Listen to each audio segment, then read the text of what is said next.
and just say Shy City and around the world. Welcome to another episode of Chicago's Intellectuals Podcast. And today we have Mr. Gittin Off Zero himself, Raymond Tatum. How you doing, brother? Oh man, I'm doing fine, Rodney. Glad to be here. Hey man, listen, it's been a long time coming, man. You know, you're one of the more influential people, man, very inspirational and just high energy and passionate about your people. So we just really wanted you to come on the platform, man, and share with the world some of your ideas and your projects, man. So we're gonna dive right into it if that's all right. Okay. Okay, cool. Tell the world the background of RayTatum. You know, where you from? What was your upbringing like? Oh man, listen, I'm gonna try to do this in real quick because it can get kind of lengthy. But I was born in Daytona Beach, Florida, in 1950, and my mother and my father separated, and my mother dropped us off in Buena Vista, Georgia, between two of her sisters. Three of us went to one, three of us went to the other. And she came to Atlanta and got a job and bought a house. A couple of years later, she came back and she got us. And that following year, I started kindergarten at E.P. Johnson Elementary School in Summer Hill. That was the community I was raised in. Yeah. And Summer Hill was like different parts of any country in the U.S. You know, you got some places where that carried a reputation of somewhat. You know what I mean? Summer Hill was that type of community, but it was good people there, but it had that type of reputation with it. So most of the young guys that come out of Summer Hill in the city of Atlanta was somewhat respected. Okay. All over the city of Atlanta, you know, and that kind of thing. So, and I come up, you know, and at the time, I looking back in retrospect, we wasn't hitting them real good, man, economically, but I didn't see that coming up. I didn't see that because as young people, as being young, and all my siblings being young, we had a pretty close-knit type of relationship because, oh man, we slept in one side of the house. It was a duplex house she bought, and she was trying to rent one side, and we slept in the other side in a 3-bedroom. Okay. My mother slept in the living room, and we slept all 6 of us slept in the middle of the room, and that was the kitchen. And when we first got to Atlanta, the bathroom was on the back porch. You had to go outdoors. I mean, even in the wintertime to use the restroom, that kind of thing. But looking back, those was some of the most, I think, serene, fun, laughing, closeness part of my life, man. You know. Yeah. Man, you know, and shuts up. I back in 1962, 63, they was transitioning in the community, the schools. So what they was doing was they took me out of E.P. Johnson and shot me to Capitol Avenue for my seventh grade year. So that's middle school. That's middle school, yeah. Right? So Capitol Avenue is downtown, right? No, Capitol Avenue, no, it's not downtown, but it's on Capitol Avenue, and Capitol Avenue runs straight into downtown, right up by the Capitol. Okay. You know, and back then, that was before the Atlanta Stadium was built. Okay. Back then, you know, I was there when before the Atlanta Stadium was built. I was there. I was in living in Summer Hill when they brought 75, 85 down through the heart of town, I-20 east and west. I was in elementary school when they was building these interstates, you know. that kind of thing. Yeah. And you know, I went to E.P. Johnson, and I wasn't a real good student, man. I think I don't know. I just maybe a little rambunctious. One of my seventh grade teacher gave me that handle. He gets a little rambunctious sometimes. I never forgot that. But there was some things that I kind of liked about school, and I went to school mainly because I had to. If I didn't, I couldn't stay at my mother's house. But anyway, that's when I started playing. I was hooking up with all kind of little knucklehead dudes that was doing all kind of things, and it looked like I drifted toward the knuckleheads, and playing hooky and slipping out of school, going to the store, and all that kind of stuff.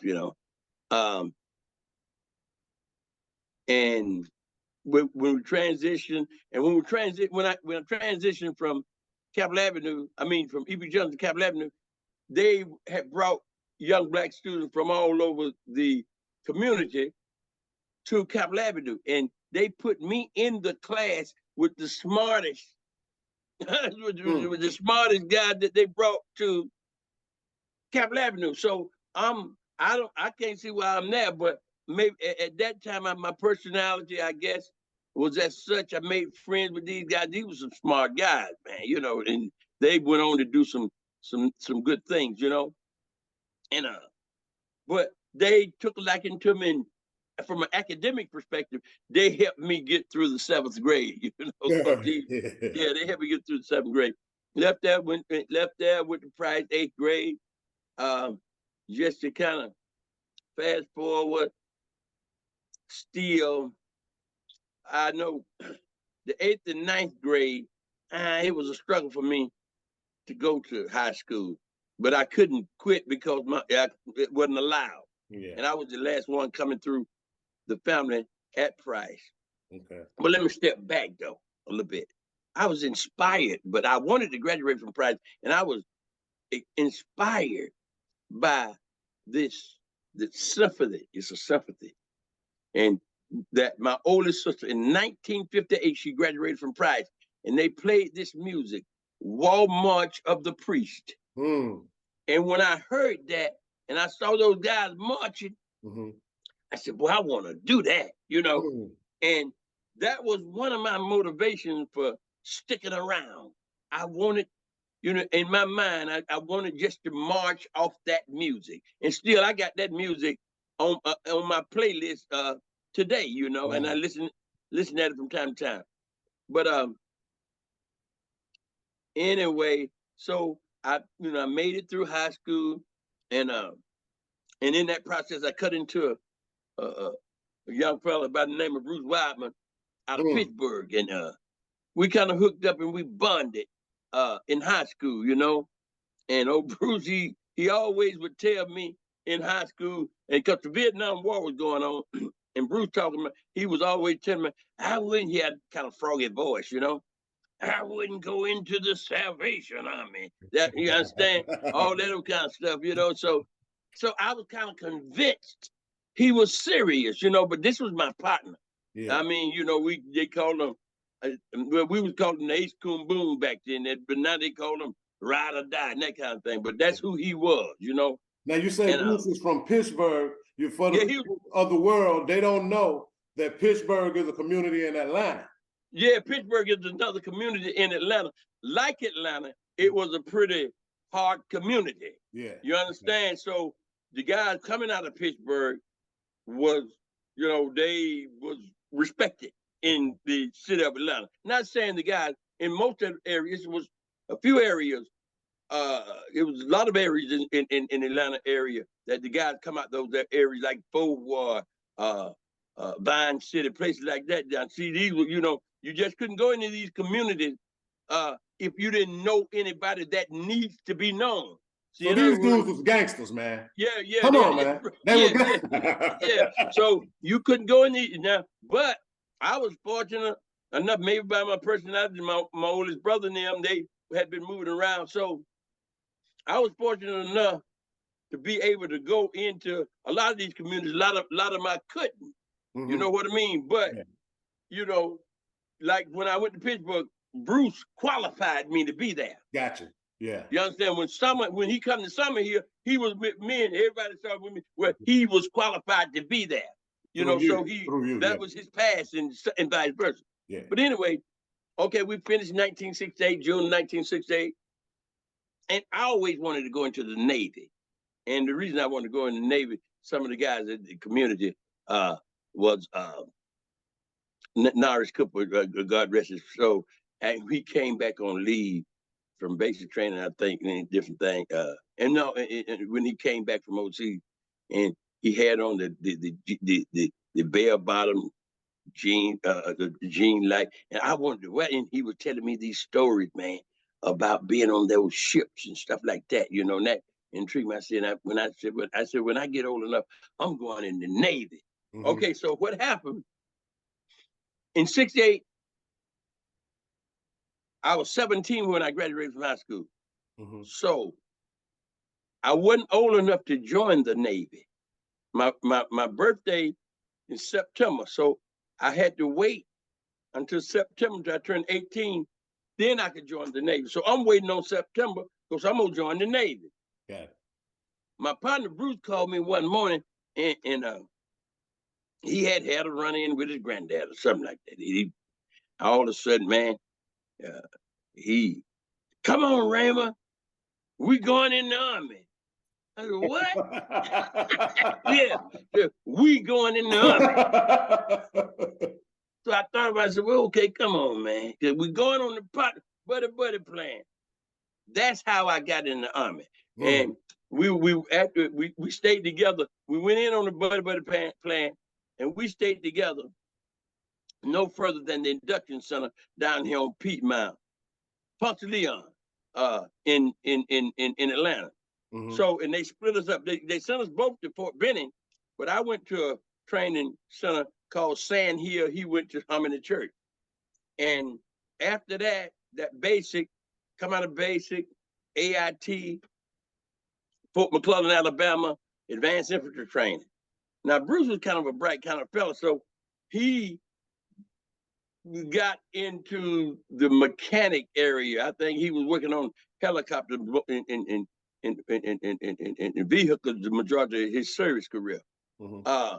But Chuck, my reading skills was, I don't know how I got in the Army. You understand? My reading skill, math skill was just, yeah. Mm-hmm. But anyway, I get through AIT and advanced infantry training, and Chuck, man, they gave me these orders for South Vietnam. You understand? And that was, let me see, I went in August, and by the last of December, I had been through basic, AIT, and I had my orders for the Republic of South Vietnam. Wow. All right. So I get there, very last part of December 1968, January 69. How old are you now? I'm 18. Okay. I'm 18. Okay. And okay. And I remember getting there, and we landed at Long Bean Airport. Long Bean, I think. Coochie. One of the two, but we landed there. And I remember the steward. I remember the ride over there, the plane ride over there. And I know you had nothing but young GIs on that plane, and it got a little noisy sometimes, and then it would get quiet. And I think when it got quiet, each one of us was just reflecting, am I going to be on this thing coming back? Mm. Okay, so when we get to South Vietnam, I remember the stewardess saying to us as we embarked off the plane, said, have a nice tour, and we'll see you next year. Mm. I'm a young fella now. I'm struggling. I'm 18. I'm right out the hood. I don't know. These people done trained me with these weapons and stuff and all that. and these people done stuck me. Now, I'm not aware at that time, really. It may be because of my youth, and put me in a position where it was serious. They was killing people for real. Yeah. You know, it wasn't no play no more. Mm-hmm. You know, and they done trained me with these weapons and all that kind of stuff. So, but I know because I had some experience. Some of the one or two guys out of summer here was wounded pretty bad prior to me going, you know, in the military. So, and they died as a result of their wounds and stuff. So I knew that it was for keep, but it wasn't in it wasn't in my gut, and I didn't think that I wasn't gonna make it back. I think about this sometimes, and I used my prayer was for God to guide my feet. If I could get through the booby traps, I felt I had a real strong chance of making it out of there. So, but anyway, found myself in South Vietnam, and yeah, on the way when we got off the plane, I'm just trying to get some information really, and these guys was coming, they was leaving, and these was infantrymen. Okay. You understand? So they was leaving, and I remember this guy. We had a little time to kind of say something to him, you know. And I asked this guy, he's real dark skinned brother. He looked like he got a little darker, just kind of humping in that Vietnam sun. And I could look at the clothes, them look like them boys just come out the field, you know. And I was talking to this guy, didn't get his name. I never will forget what he told me. And he didn't have enough time, but he summed his tour up. He summed his whole tour up. And I get a little teary-eyed when I think about this. He summed the whole tour up when he said to me, I said, man, listen, you know what it's like. And he looked at me and he said 2 words, man, never forget it. He said, try to live, little bro. Try to live. Boy. That's cold. Oh. Oh, man. Yeah, that's cold. And I think about that, and I'm 18, man. Yeah. I don't know looking back, I don't know my butt from a hole in the ground. Yeah. You understand? So, okay, now I'm in Vietnam, and we trained in the rubber plantation in Cu Chi for 2 weeks. We trained in the rubber plantation, and after that, I was assigned to my unit, and I remember, and while I was at the rubber plantation, you know, I found out something about rubber, and I had my bayonet, and I would stick these rubber trees, and when you stick a rubber tree, white milk come out of the rubber tree, and that milk, after it come out of that, it would turn into raw rubber. Wow.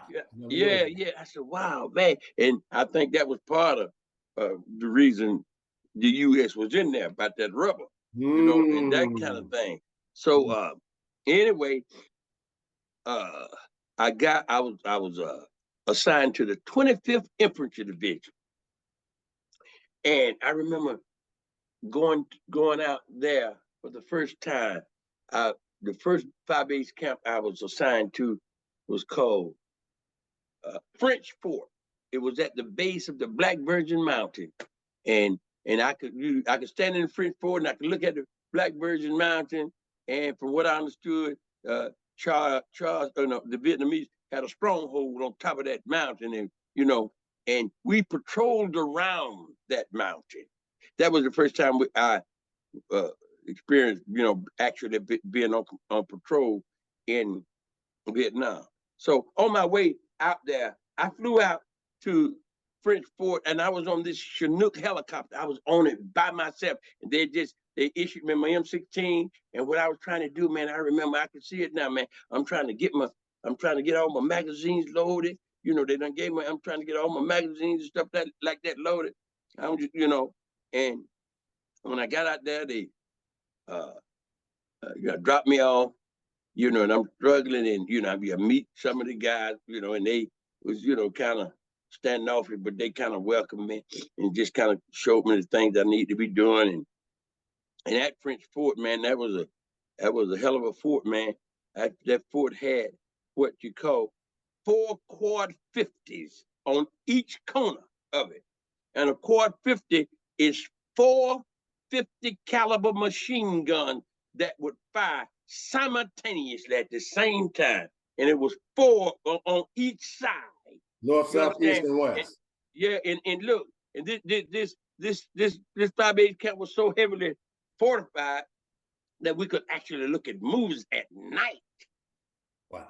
In this camp. Now they got the big 175 and 55 artillery rounds, and this 5/8 camp is where other surrounding camps called fire missions, and they would fire from French Fort to wherever these people would coordinate where they need some artillery support at, and all night, man. I think I got a high frequency hearing loss as of today because of sleeping up under the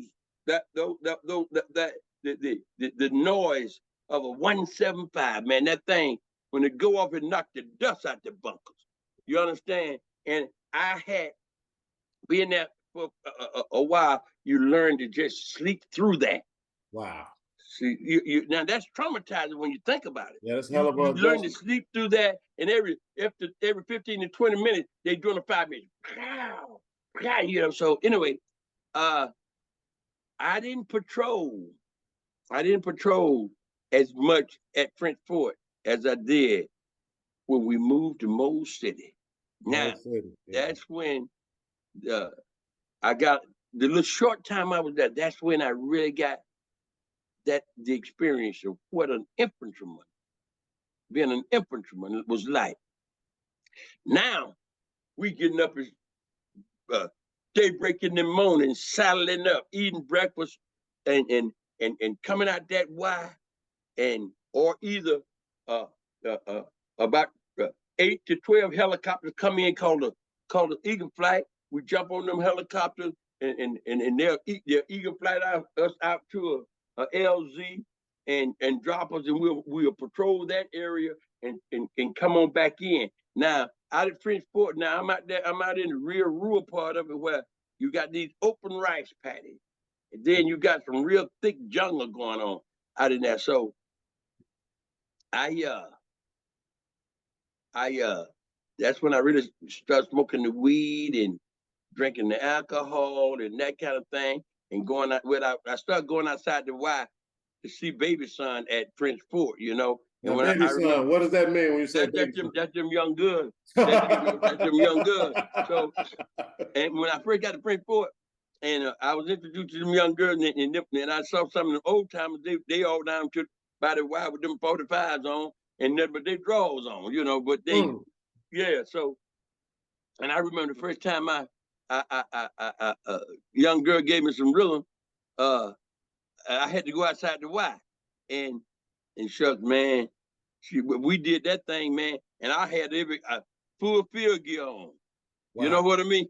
Wow. I had full field gear. But anyway, but by the time I get to French Fort and get a little used to things, what was going on, I found myself sometimes going outside that Y with nothing but my drawers on and a 45, And wow. I'm sitting out there with mama's son, baby son now, and we propositioning that kind of thing. And I got a chance to meet one Vietnamese guy named, what was his name? I called it in a minute. Anyway, a Chu Hoi. He was a Chu Hoi. Kim.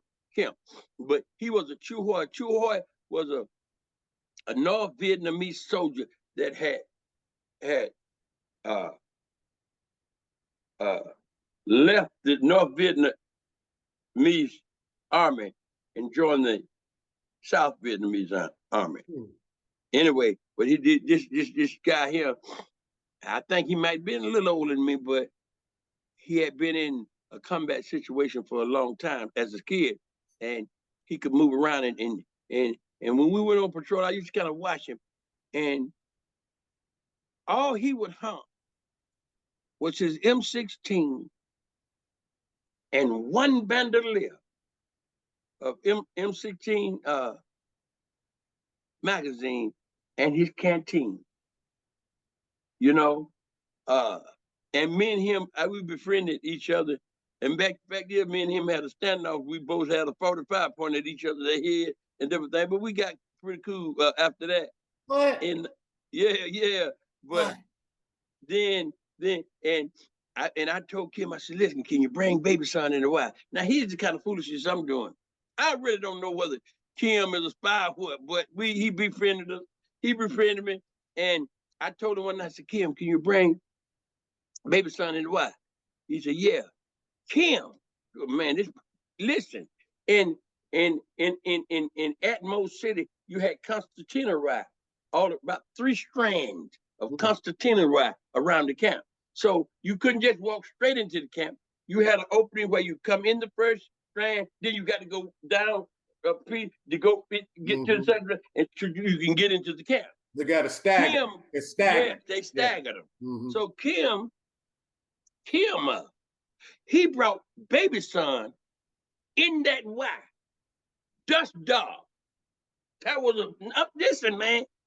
He brought this young girl in the Y, dust dog. And she hung out in the Y, man, and everybody they was at my bunk and they came to see that experience I could have did without. But anyway, the next morning, man, I wake up, man. Kim and the young girl, she gone. Listen, you got to understand what I'm saying. To get in and out of that Y, you had to have a set of nuts, man. Excuse my expression. To do that, especially at night when it was dark. But that was the kind of soldier he was. He was that seasoned. And he was young. You understand? Young guy. Yeah. So, and like when we went on ambush patrol, and that's when 8 men go outside the Y at night, set up ambush, got about 100 meters from the camp, to just kind of use as a kind of forward observer in case some movement is going in. We could let people back in the camp know what's going on before they get there. So, in on ambush patrol, you go out at dusk dark, and you come back in at dusk dark. And the way what you had to do to let the people on the bunker line know it's you had to coordinate what type of cluster that you're gonna pop. You pop a cluster, whether it's a green cluster, red cluster, and that coordinates. So if any other color cluster go up that not coordinated, now the people on the watch say, well, it's the wrong color. You understand? So in that way, we could get back in the watch. So those were some of the things that we did. Oh man, it's a whole list of things. A whole lot of stuff I could tell you about that experience in Vietnam. And I'm gonna say this to you, man. We set up this ALP site one night, and we was set up about 100 meters out from the fire base camp, and in this little oasis kind of area. And down on the canal, the Navy had these gunboats. And somehow they hadn't coordinated the fact that we was going to be in this particular area. So the Navy is down there prepping the area. They just randomly just firing in a certain sector. Yeah. But they were prepping it with a 50 caliber machine gun. Now, a 50 caliber machine gun round is like about that big, man. The ball part is about like that. Just the ball part. But the sound, I still remember the sound, Rodney. Wow. Of that 50 caliber, those 50 caliber round going over my head. It was low, so I'm down, and I'm down in low crawl position, and I could hear these rounds. Whoom, whoom, go, you know what I mean? So I think about that, and if that round hit me anywhere, yeah, it's curtains. So I made it It's through supposed that and made it's it. supposed to be friendly fire, but they don't even know y'all there. They don't even know. They don't even know we're there.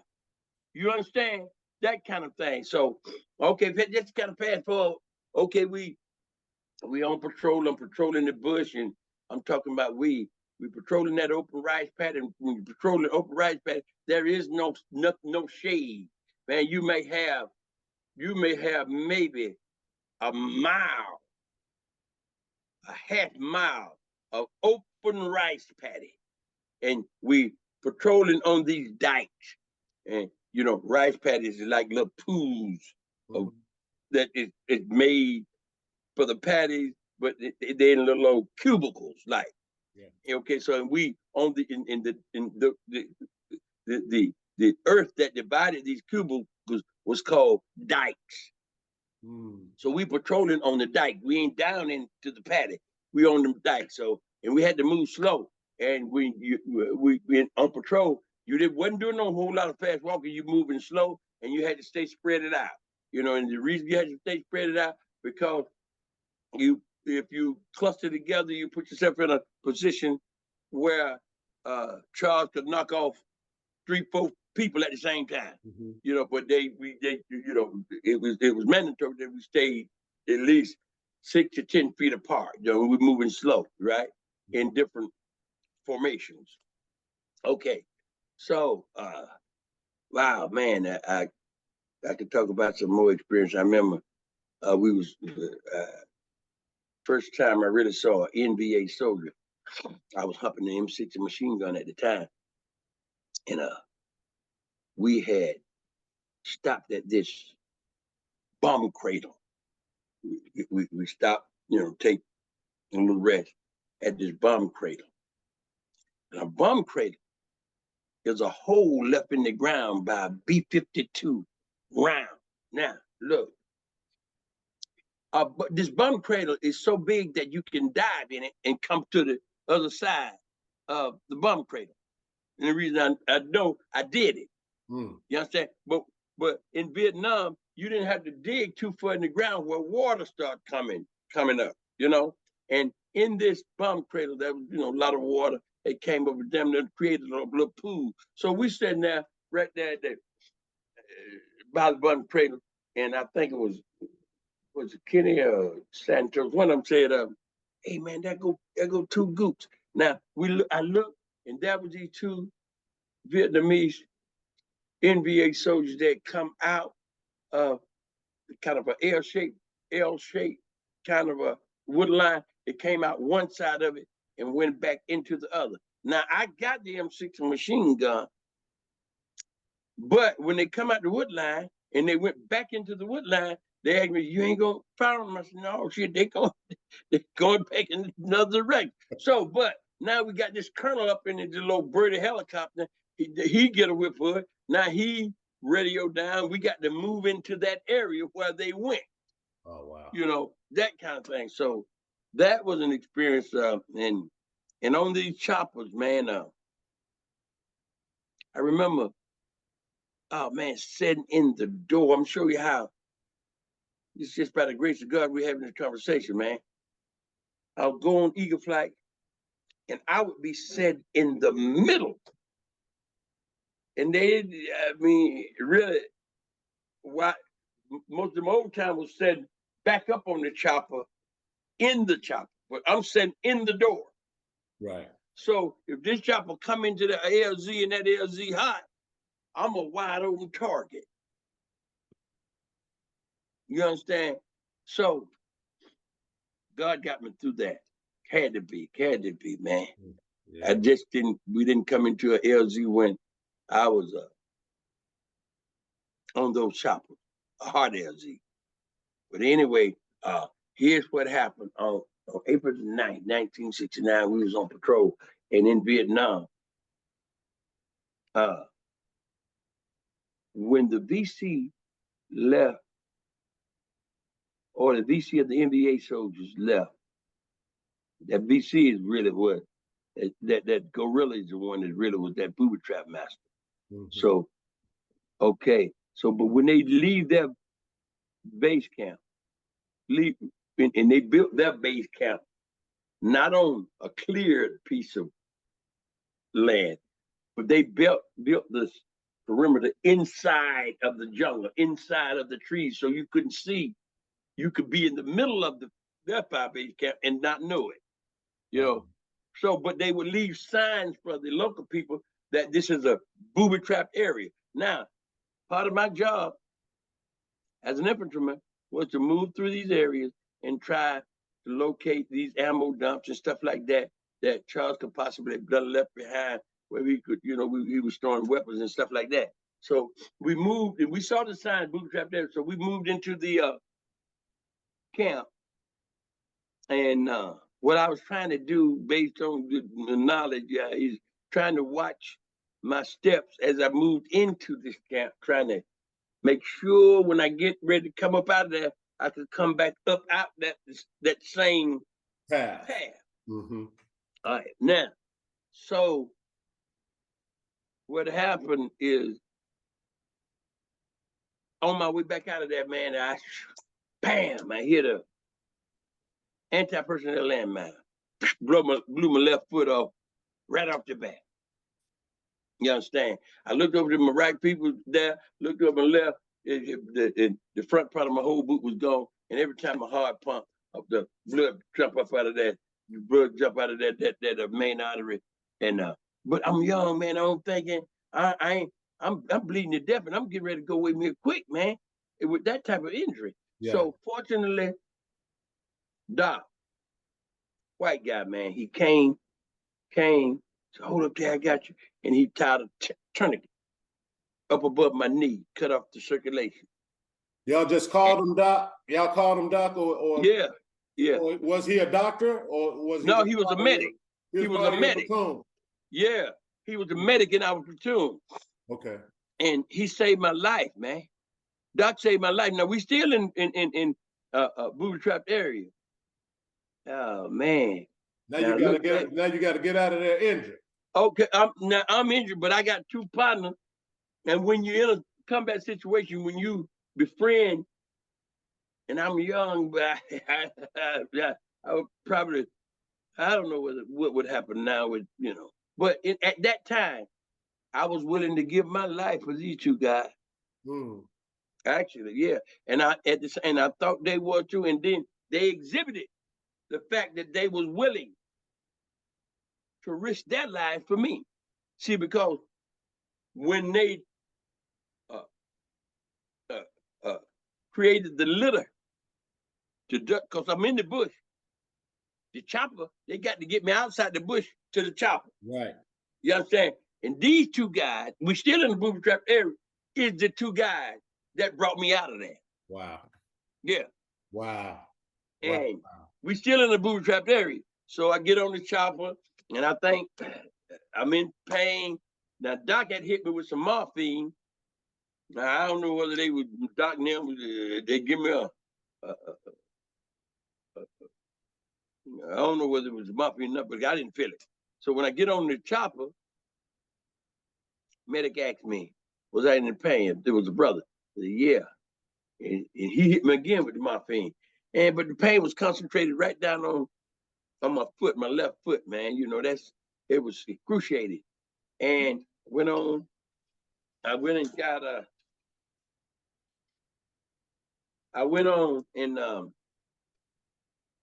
and it took me to these major, and within about 20 minutes, Rodney, 20 to no more than 45 minutes, I was in the hands of major surgery. You understand? From the field, and now in the rear. And when I got there, one of the surgeons asked me, "Private, did you bring your foot with you?" And the foot was blown to smithereens from what based on looking at the injury. So they give me they put this mask over my face, and when I woke up the next morning, Rodney, and when you have that type of injury, it impacts your whole nervous system. So when I wake up, the pain wakes me up. They had medicated me and got me through the night. So the pain wakes me up. So this nurse when I wake up, she knew that I was going to be in some kind of pain. So she already had a syringe of Demerol ready. So when I woke up, my whole body was just trembling, and the pain was, excruciating. And she asked, you in pain? Are you in any pain, soldier? I said, yeah. And she came off her hip and hit me in my arm with that Demerol. Yeah. And that Demerol took away all the pain, mental and physical. And I think that's when I fell in love with that opium-based drug. Damn.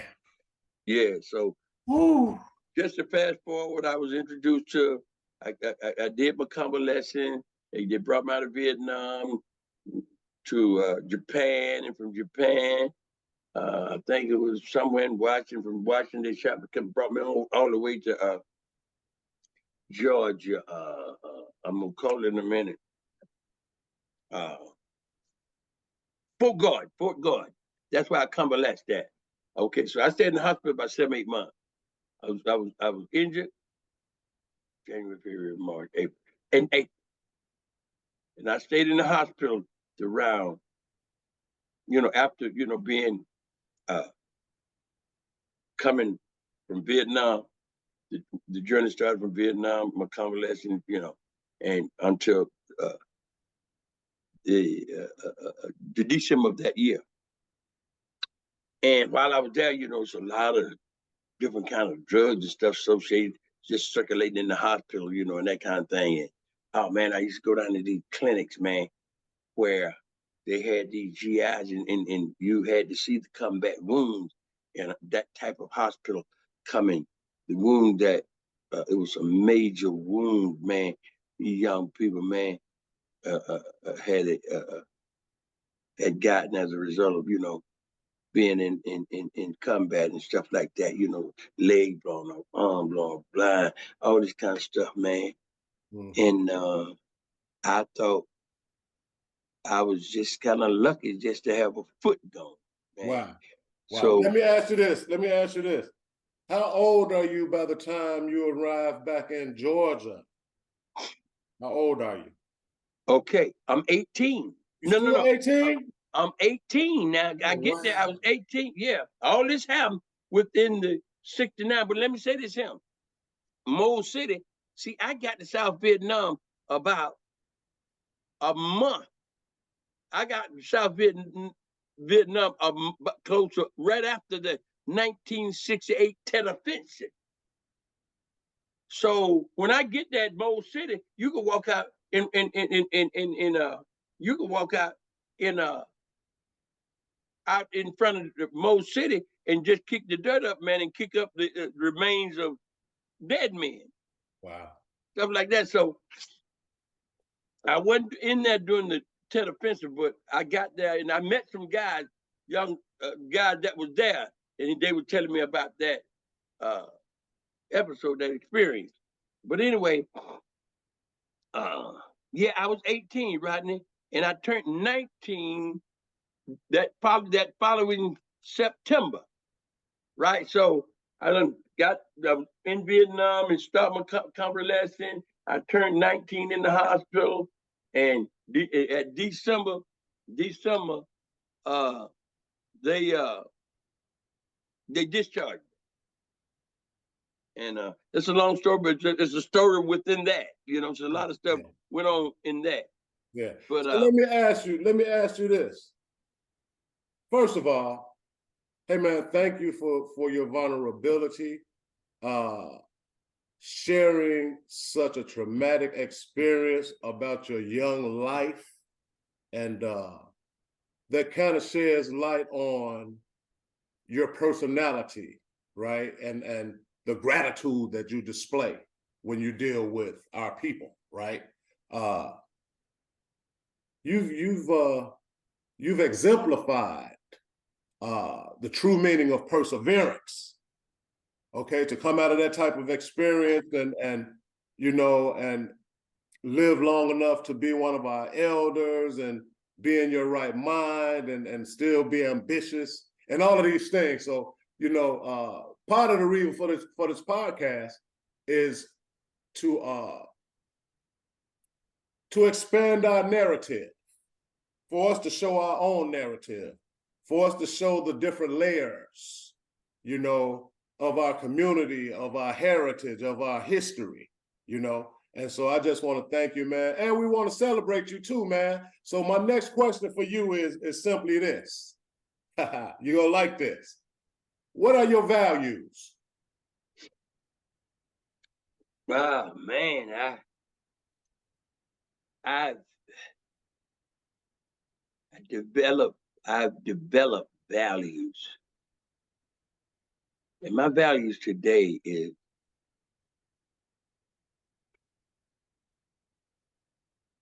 to, I think, to be of service to mankind, starting, and I think to do that, the practice starts at home. You understand? My mother used to tell me, or tell us when I was young, said, Charity, love starts at home and spreads abroad. And I think that had a grand impact on me. I didn't know exactly what she meant about that then, but I do today. And I guess my value is today is to have good human relationships. Now, I want some money too. I want some money too, but I've come to realize that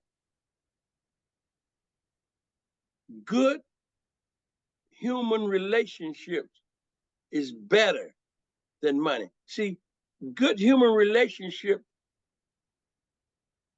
is, I think, the forerunner of economic independence. And I come to an era in American history that I experienced what it meant for a community to work in unison.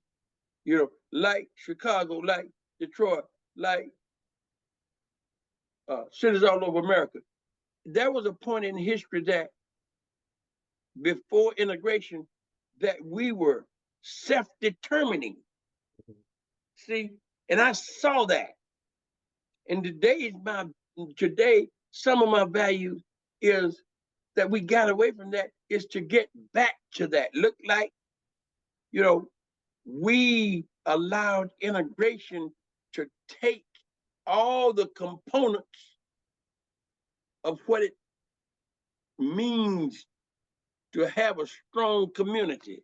And I think that kind of leads into what I do and what I've been doing for quite a while with my brand, Gittin Off Zero. Yeah. I think it comes from that experience, you know, and looking back as this thing developed and over the years, it's been a motivating force in my life. And just kind of listen at this. And this just began to grow on me until after it started evolving. And I called a prison sentence back in 1986, and I met this guy. He was in school at Bristol College, and what he would do when he come back in, he would talk about what the instructor talked about, just to kind of reinforce what he learned.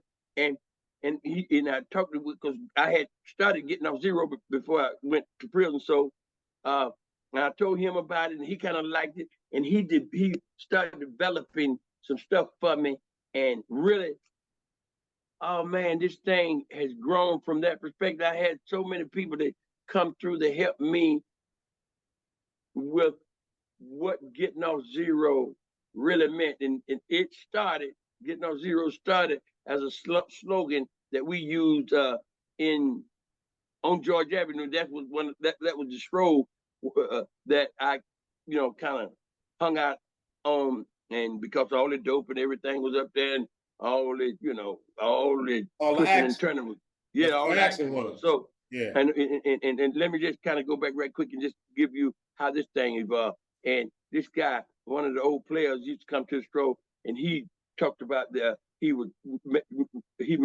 he may say something like, "Get me off zero."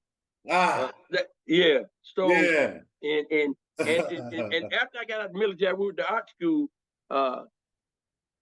and I into graphic, and and when I heard that, that thing kind of stuck with me, and I just kind of took it and started playing with it, and developed the logo and put it on t-shirts, and didn't know what I was doing. I just had this desire to do that. Yeah. And Listen, let me ask you this. Can you explain to the world, because I don't want to slight this, right?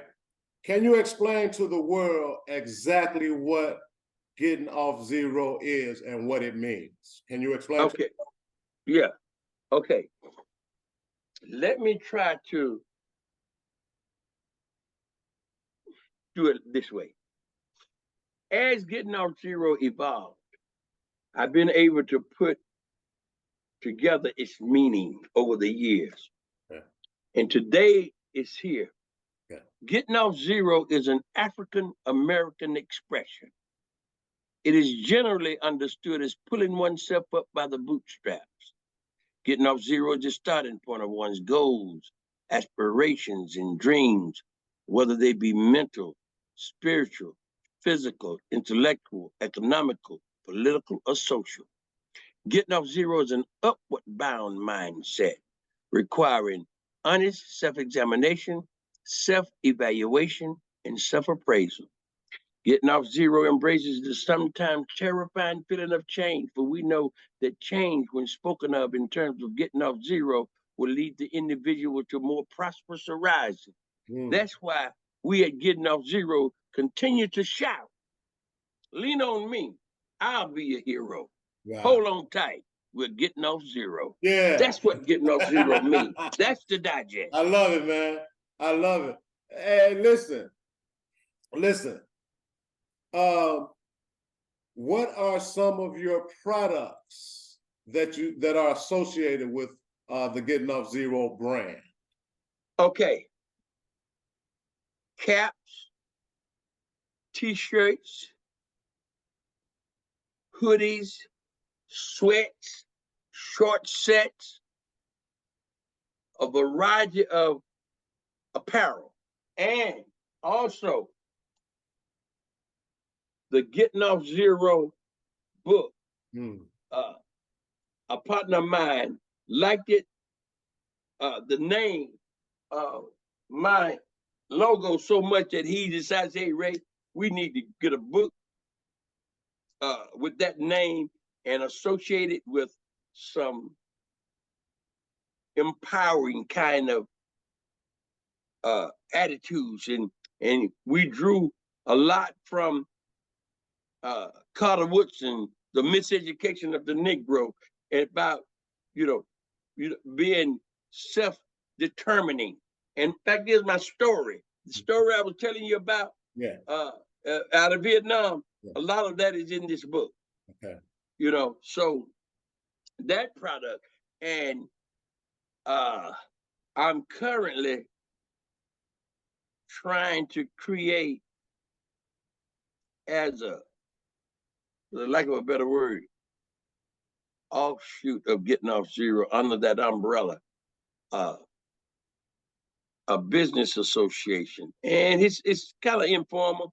It's just to try to get some people together and just kind of start talking about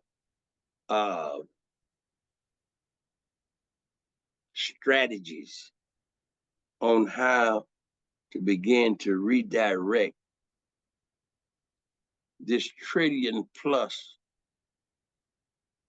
that African Americans use in this country annually, but we're not. And for what I look and see, the current situation don't seem to be like we are being able to harness that resource like we should. So that's what this business association is about, is to start talking about trying to create that type of network and that type of collaboration and think tank on how to start redirecting that economic back toward the community. And when I think about Gittin Off Zero, see, Gittin Off Zero addresses those aspects of it's a kind of holistic kind of brand, you know, and it addresses the economic aspect of our community, our personal lives, and also the physical, and the mental, the intellectual. It addresses all of these because we're not just dealing with one problem. We're dealing with a multiplicity of things that we need to address as a community and as individuals. Yes. You know. So in my profession, in my private practice, we would call that comorbidity. Okay, what exactly does that Comorbid mean? conditioning. Comorbid conditioning is when two or more conditions exist at once. Okay. Right. What other projects are you presently working on? Because you told me some things offline that sounded really interesting in terms of this other project that you're working on. What is it? Butter beans, cornbread, something like that? Look, yeah, let me a quick explanation so I can get that right quick. Look, I went to the Million Man March.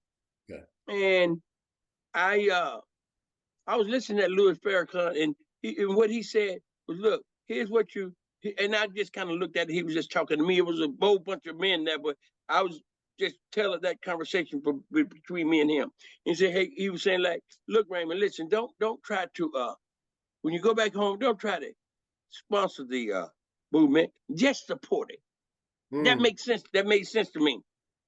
So I came back and I kind of, you know, he kind of laid out some stuff. But open your bank account in a black bank. Try to do business in the black community. You know what I mean? And try to support other organizations and stuff like that in the black community. So over the years, I took that advice and I've implemented it. Now, and today, here's what I've come to realize, that part of redirecting this money, each one of us has to come to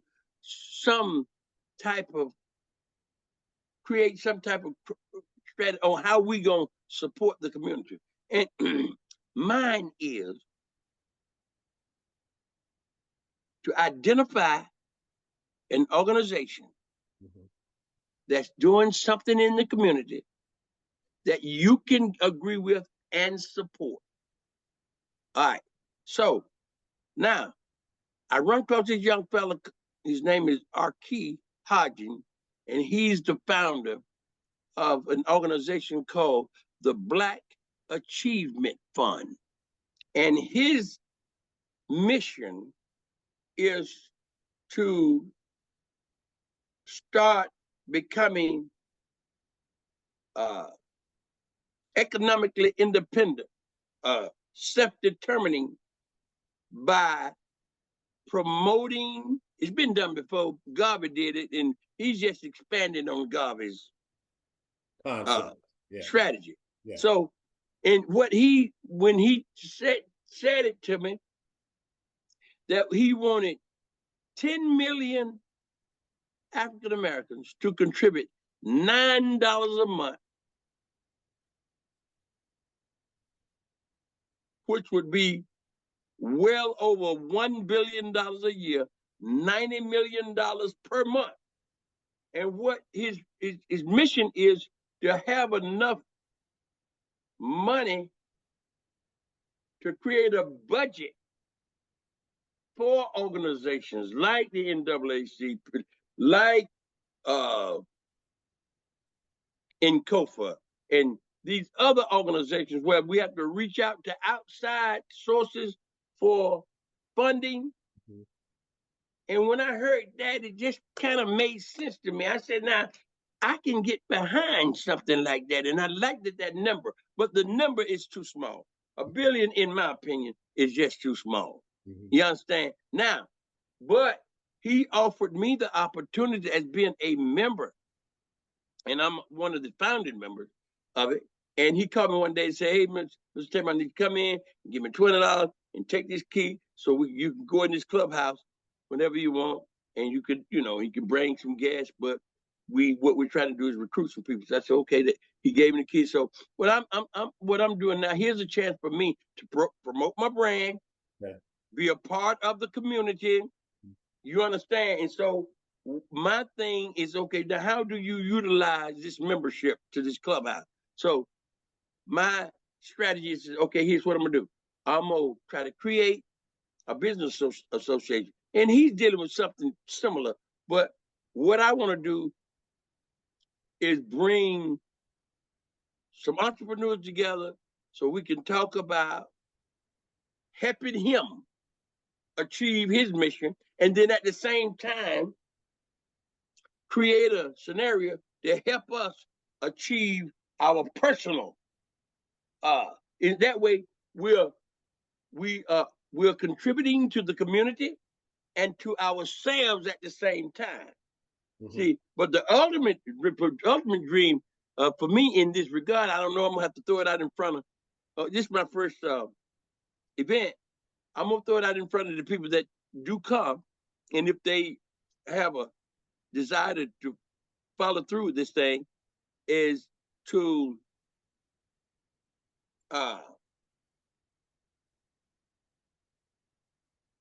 create a scenario, a whole nother operation designed to create a business that we can benefit from in promoting the Black Achievement Fund. If you understand what I'm saying, we're gonna try to create a business for ourselves. In the business, we're gonna be in the business of promoting this fund. Yeah. So what's the name of your event? What's the name of this event? Oh man, the name of the event is Butter Beans and Cornbread Business Association. And the reason I chose that name is that on George Avenue, where this GOZ. Back to the old George Avenue again. Yeah. That's where it comes from. Yeah. And Miss Jessie had this restaurant, man. Okay. And she served, in fact, I was talking to another guy that had been in there, and he talked about another dish that he had, that he ate, that he loved. But the one that really jumped out at me, because a lot of my active addiction was on George Avenue, and sometimes I got into the stroll, I was broke. I ain't have no more $2, $3 in my pocket. But Miss Jessie would sell you a bowl of butter beans and a piece of cornbread, man, for $1. Wow. You understand? And look, and them butter beans and that cornbread will hold a joker till he can do some grinding. It's gonna stick to your ribs, yeah. Yeah. So check this out. So, but not just the butter beans and cornbread was tasty. I'm talking about, it was a soul food bowl of butter beans, and the cornbread was a soul food cornbread, man. So you understand? Soul food experience. That's what I'm talking about. So now I'm looking at it from that perspective, and I want the concept is, listen, we gonna come and create a start where we are. Listen, and I got this quote from Booker T. Washington. Well, that's a long story. Booker T. Washington said, "Start where you are with what you've got, and you'll find that you have all you need." You understand? And I'm of the mindset in these days, and I was encouraged by another entrepreneur, associate of mine. that he believes in impossibilities. And when he told me that, I said, boy, that just makes so much sense, man. You understand? So I personally see, and maybe I could shoot, I'm gonna have to do it slowly because I know the name is humorous and kind of silly, but I see a situation coming from these butter beans and cornbread like the peanut that George Washington Carver. That's strong. You understand? That's strong. And I'm thinking about Booker T. Washington, boy. Listen, and it makes me think about Gittin Off Zero. And I hadn't entertained Booker T. Washington. It was late in my life before I read Up From Slavery. Mm-hmm. And Booker T. Washington, the term came from his ship was coming in the harbor. And they were looking for some fresh water, and people on the shore were saying, "Drop your buckets, drop your buckets." They thought they were still in salt, and they were trying to communicate. Drop your buckets. You into clear water, So in the term, start where you are with what you got, and you find that you all have all you need. Listen to this, Rodney. Man, this is what they're telling us. They telling us, man, we floating $1 trillion plus. And I ain't no diplomat, but they seem to think it's some countries running the whole country on with $1 trillion. Yeah. So what I hear you saying here, and correct me, if I'm off course, we're floating $1 trillion plus as consumers, where we should be using that trillion plus, or at least some portions of it, as producers. Absolutely. Listen where we got to start from. We're starting from $1 trillion. Wow. Woo! That's where we starting from. Wow. If we could connect the dots with Booker T. Washington said, man, we starting from $1 trillion. If we talk about start where you are with what you got, you'll find that you have all you need. Listen, man, we're cranking up at $1 trillion. We just need to know how to redirect it, change the thinking, the culture. Yeah. Not in a divisive way. Listen, America is stronger if the Black community is stronger. Yeah. Ain't no question about it. Ain't no question about it. You understand? Listen, let me ask you a few questions here, because I don't want to forget this. You grew up in Summerhill.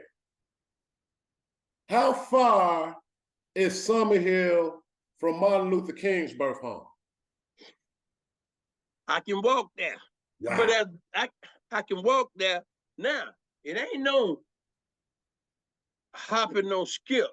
But as a kid, man, we walked to Auburn regularly.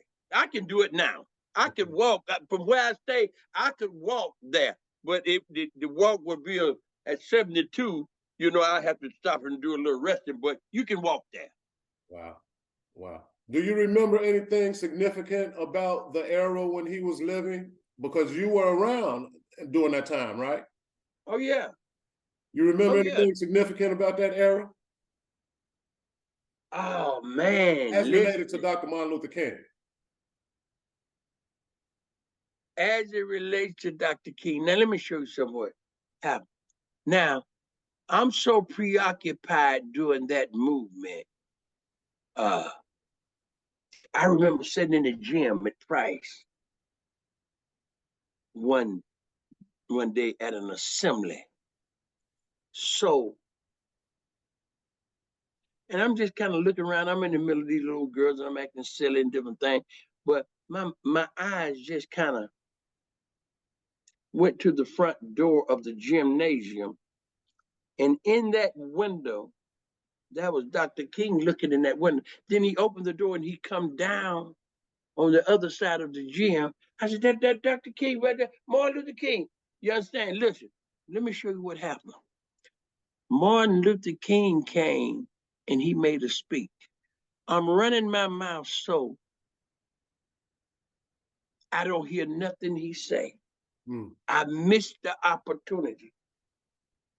And during that era, man, Dr. King, look, where his memorial is today, up and down that stroll, I remember, see, Auburn, when I was in high school, when Auburn was like a major street, man. I'm talking about, we had, I remember the drugstores, the restaurants, the dentist offices, all these things, man. Had a bank down there too. A bank down there too. They had a bank down there too, right? Yeah, bank. All that was down there, man. The I forget the name of the bank. Yeah, it's an old bank. It's the insurance companies. I think the first time I got my teeth pulled was on Auburn. Black Doc. First time I got my teeth pulled, and I remember going. I remember my first visit to, what was the name of the theater? I called it in a minute. You know, but anyway, Old Yeller. I saw Old Yeller on Auburn. Black theater. You understand? Listen, you got the rib shack. You got black. I'm talking about, man, listen, I remember, man, up and down that Auburn, man. In fact, is me and my brother, our junior senior prom, guess where we took our dates? BB Beamers on Auburn. This major restaurant, man. Listen, you got hotels and everything black on. The Royal Peacock, major black entertainers come through that. See, and I'm a young boy, man, and I could walk to Auburn and different things. I'm going down there. There was an 81 theater down there, and that's where the casino was. They turned the casino into they turned the 81 into the casino later on. There was a casino down there back then too? Yeah, but they called it a casino, but it was got like a dance hall for young black folks hanging out, you know, and that kind of thing.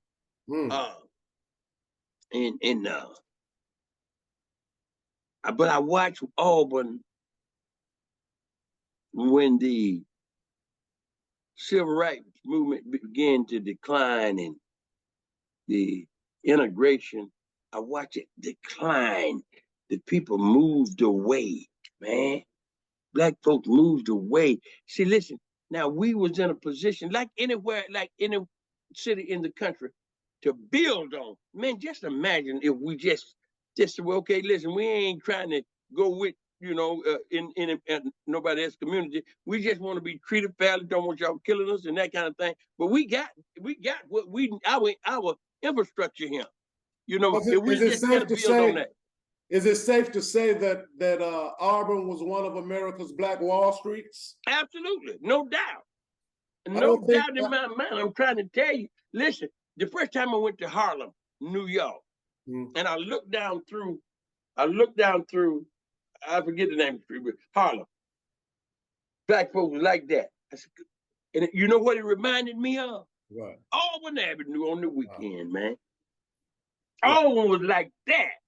The reason I asked you that question was because there aren't enough of us that know that, especially young people.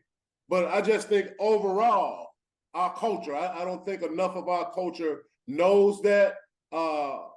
We'll highlight Tulsa, Oklahoma because of the tragedy that took place there, right? But there were other Black Wall Streets in numerous cities around the country. Absolutely. Right? And that's very important to know. I want to go somewhere else here. What is the significance of pooling our resources?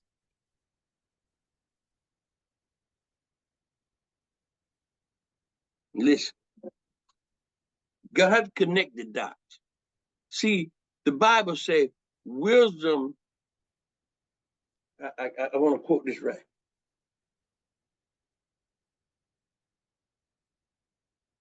Let me just kind of paraphrase. See, wisdom is in the street. See, when we begin to study history and that kind of thing, American history, let's take a look at the United States of America, what it went to. I know it sounds kind of, you got to follow me on this. You got to look at the wisdom on how it became such a powerful nation. Slavery,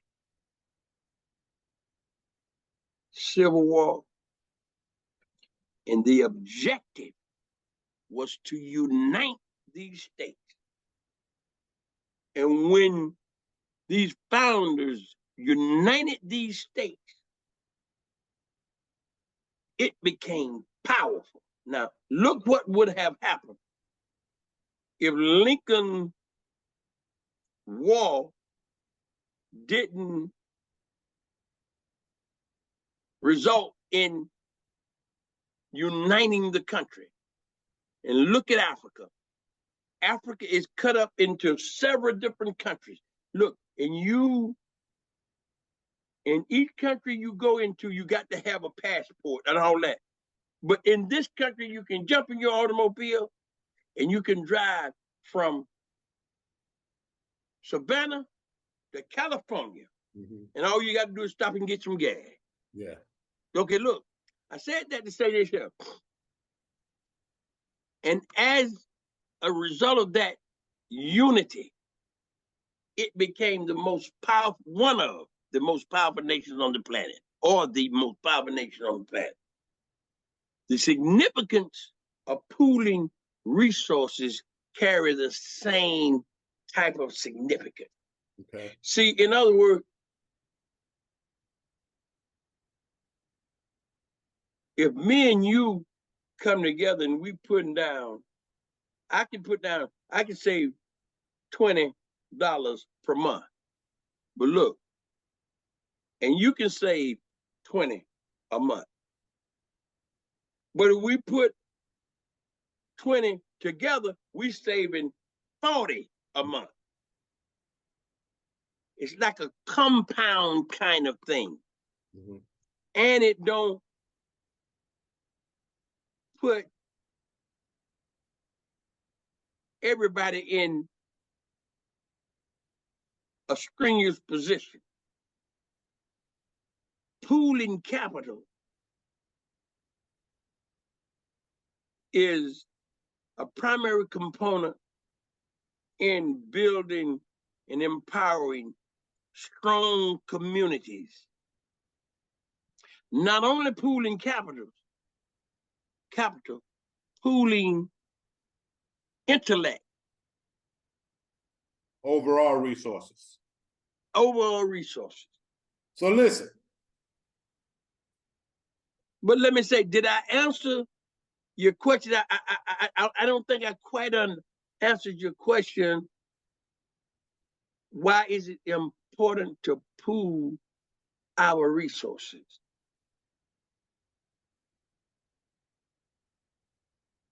Because it unites us economically. Just the act of doing it unites us economically. And at this point in history, a major part of our problem is how we treat our money. How we treat our money. Say, like, it's, let's just 40 to 50 million African Americans in this country. Let's just say if it's 50 million, 40 million. Let's say if 40 million African Americans had an account in a Black financial institution, just half of the population, what our economic situation would look like. I got you. So you're saying if half of the Black population you're talking about, right? Right. Half of the Black population, yeah. That would definitely create some economic stability Absolutely. No question about it. But moving on to something else that I want to ask you, because it kind of ties into that question. I've been kind of witnessing the season of a lot of people from our culture, especially young people, walking in their purpose, right? Yeah. And there appears to be a window of opportunity for some of these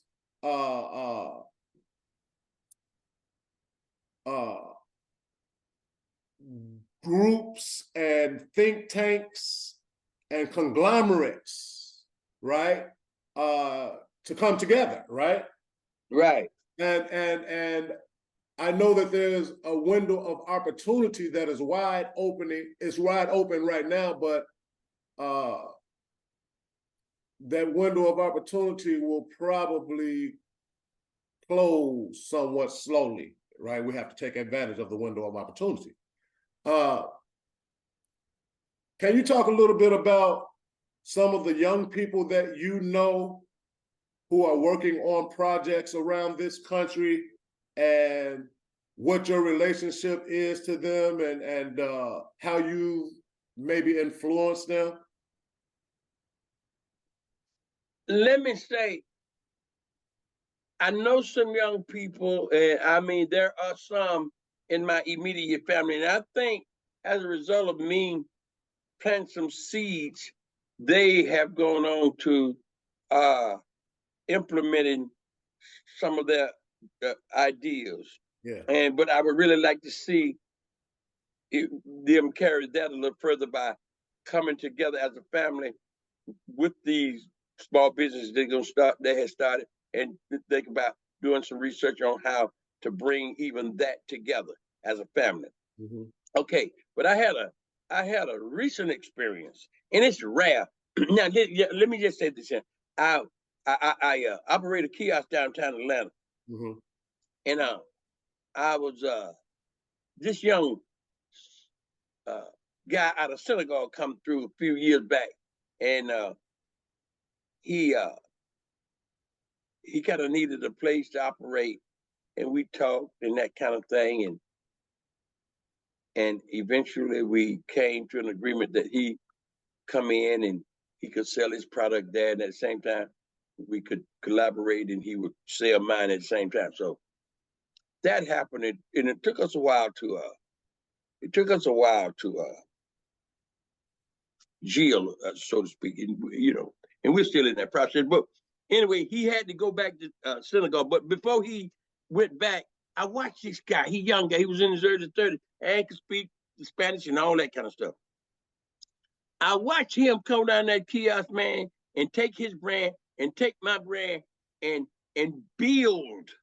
This young guy, he was hungry and build on it.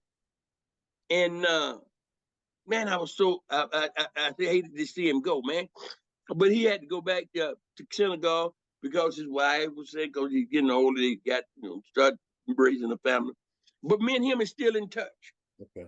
And I made sure that we would stay in touch, because at some point I want to keep that door of opportunity, because I want to be able to, if I can do some things with my immediate family, young people, they need some boots on the ground with some people that I can say, okay, when you go to synagogue, when you go there and get with guys, you want to talk to them and build a relationship. So now y'all got a hook in the motherland, and he's a decent guy.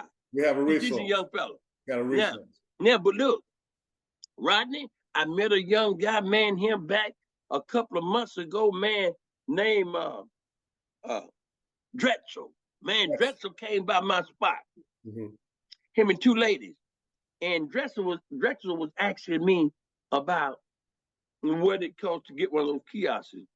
So I took the opportunity to say to Drexel, I said, Drexel, it costs about $2,500 a year, but Drexel, I would use, if I had to do it over again right long enough, I wouldn't concentrate so much on a brick and mortar. I would kind of think more about some online kind of stuff. Mm-hmm. And he was already doing some motivational stuff. The kid was 20 years old when I cut into it. Where's he from? Where's Drexel from? If Drexel is out of New Orleans.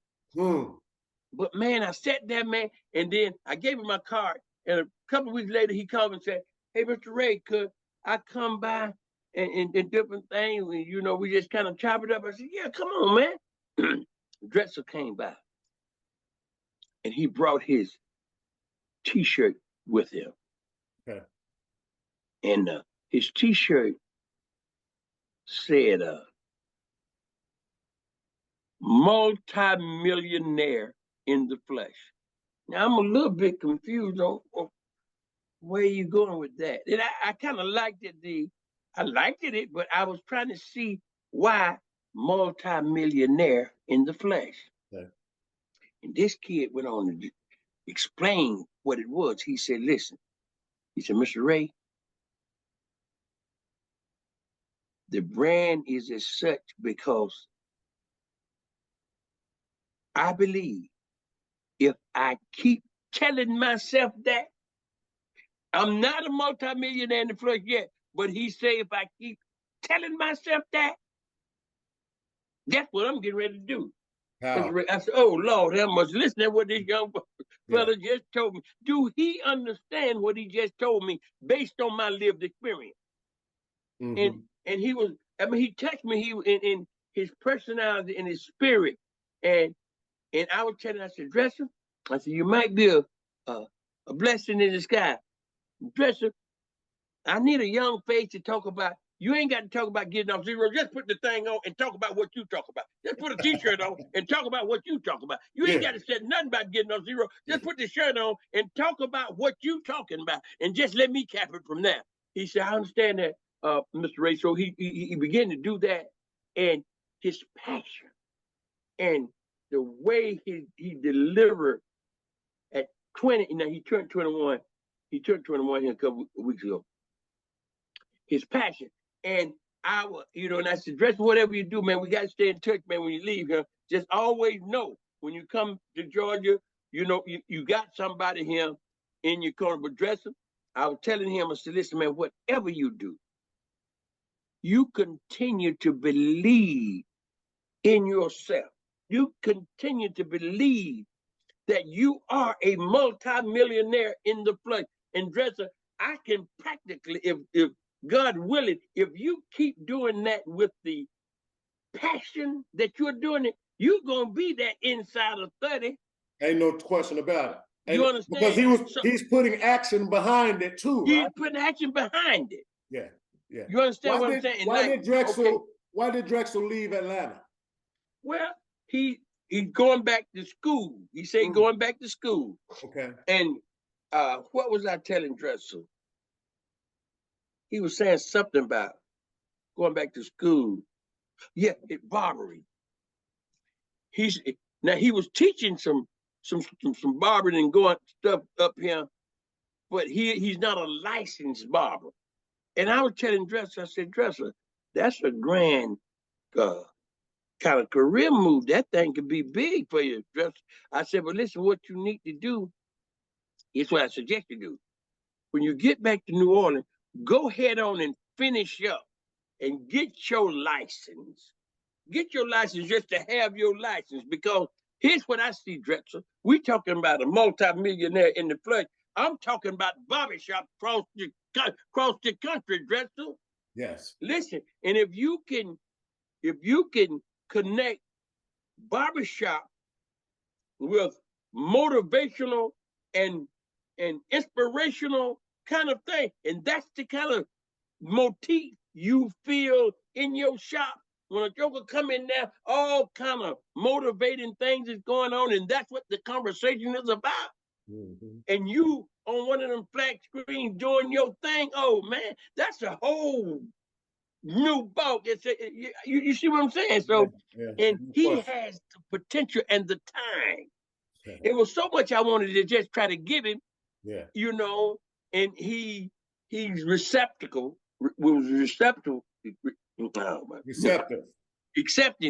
accepting. And I just want to stay in touch with him and encourage him. Let him do his thing. I said, "Dresser, listen, when you're moving around," I gave him some gear. So when you're doing some of your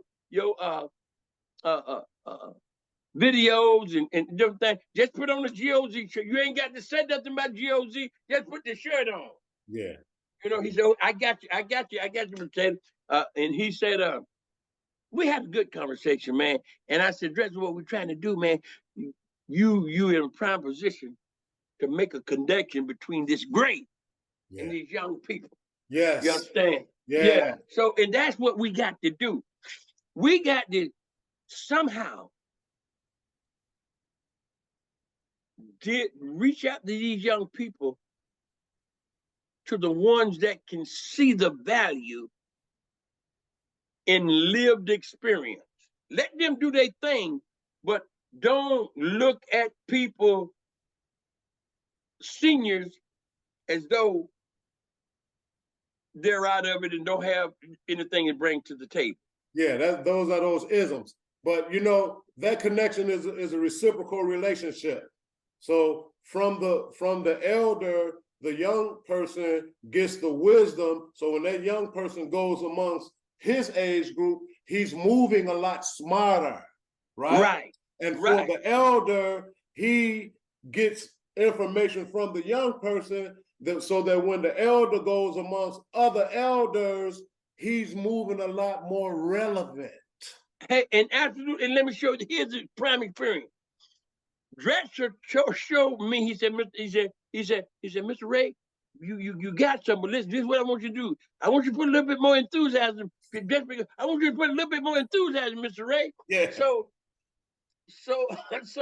I put on his shirt and he said, well, come around that kiosk and just stroke me with multi-millionaire in his flight. And I see what he meant about that enthusiasm and the impact it has, you know, when when you do certain things. And I was looking at his enthusiasm and how he was doing things with his video. So I kind of took from Drexel that, and that's what I've been doing. Like we was talking, me and you were talking last night about trying to get some content. So I got that type of content now. I was in New Orleans here a couple of weeks ago, and I was down there on the Mississippi doing content, you know, just kind of, and just talking about motivational, inspirational kinds of things. You know what I mean? Yeah. And I'm trying to create that type of thing around what I'm doing. And I want to try to have fun in what I'm doing with this stuff. I just don't want it to be something I dread. I want to just, you know, be able to have fun in doing what I'm trying to do and promote the community and my brand, you know, as well. You know what I'm saying? Yeah. But I want to be happy and having fun doing it. Yeah. Tell me about a couple of more young people that you say that we were talking offline, and you tell me about these guys that you're pretty proud of. You know, your man in Detroit, Courtney, right? Oh yeah. Courtney, and listen, Courtney, I met Courtney, man, some years back, and he Courtney, a young fella out of Detroit. He come from a background of gangsters. You understand? In fact, Big Boss Film Work is his podcast he's doing, and he's telling the story of his father and Eddie. These boys back in the early 70s, they was major drug dealers in Detroit. And as a result of his father being that, Courtney was afforded the opportunity to travel abroad, go to the best schools and that kind of thing, you know. And then, you know, he had his problems and you understand, but now he's back on track. But when I met him, his personality was great. He's always been the kind of, when I met him, he was just, his spirit was good. And he put me down with some sneakers and I started doing business with him. And we developed a relationship. And then Courtney left Georgia because he had a couple of stores here, and he sold them and left and went back to Detroit. Got in the real estate business during the Bush administration when things had plummeted. And and he got property on 7 Mile up that 9. That's where he's doing his podcast from, his property. And then he went to Africa and got into the coffee business and He did that for a while, and and that kind of thing. And he's presently in the cannabis business. So, but Courtney, I like he has a dispensary. Him did some stuff at that last Million Man March. He got some footage. We got some footage up there. What's the name of that college up there? We went through there. Howard. Howard. Yeah, we did some stuff at Howard, and yeah, we did some stuff at the march. And I got to encourage Courtney to really get that footage up. That's some good content. That could be some real good content. Did you say a black man has a dispensary? Yeah. Courtney got a dispensary. Wow. Yeah, listen, man. This guy. Our relationship is as such. He's like yourself, man. Most of the guys that I know, Rodney, has served as instructors to me, former educated people, but they come from a hustling background, but they happen to have formal educations as well. So I've been blessed to be around some bright men. You understand what I'm talking about? Even when I was down, I'm telling you about where he was in school, college fella, man. And I think, man, it just ain't formal, but the people I've been around, I might have some kind of degree. It just ain't formal. I hear that, man. Listen, in all the history, let me see. Oh, man, I can name these guys. Okay, anyway, Courtney is one. Now, Sean, different story. Now, listen to this here. Met him 30 years ago almost. And he was out here he was going to Marsh Brown.